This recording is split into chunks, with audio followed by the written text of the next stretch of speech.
Hey there, in this video, I'll show you how to buy stocks in foreign currency on Interactive Brokers step by step. I'll be using the client portal on web, but the same process works in the mobile app and Trader Workstation as well.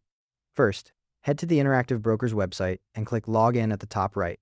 You'll be prompted for your username, password, and two-factor authentication. Go ahead and complete that. Once you're logged in, click the Trade menu at the top, then select Order Ticket. You'll see product tabs appear along the top with an order panel on the left.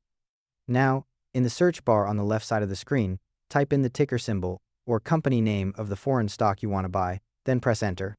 You'll see a list of exchanges. Choose the one that matches the country you're trading in. You can only select exchanges you have trading permissions for, so if an exchange is grayed out, you'll need to enable it in your account settings first. Next, click Buy, then enter the quantity you want to purchase. You'll also want to set your price and time in force here. Whether that's a market order or a limit order is up to you.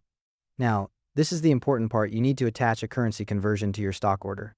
In the order panel, look for an option to attach an FX order. This is typically found in the advanced settings or as a checkbox option. When you find it, enable it. Once you enable it, you should see a confirmation in yellow text that says something like plus FX order. The system automatically works out which currency pair you need based on your account's base currency and the stock's trading currency, so you don't need to select anything manually.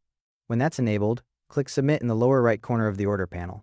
A confirmation window will pop up showing both your stock order and underneath it the currency pair trade. For example, if you're buying a Canadian stock and your base currency is US dollars, you'll see a sell USD.CAD pair listed. Finally, click Transmit in the confirmation window to send both orders.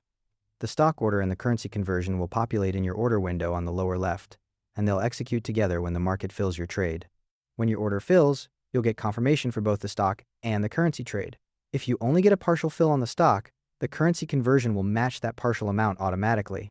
Also, this attached FX order method is generally the most cost-effective way to handle foreign currency trades on Interactive Brokers. It's better than pre-converting manually, which has a $2 minimum fee. And there we go. If this saved you some time, drop a like, and I'll catch you in the next one.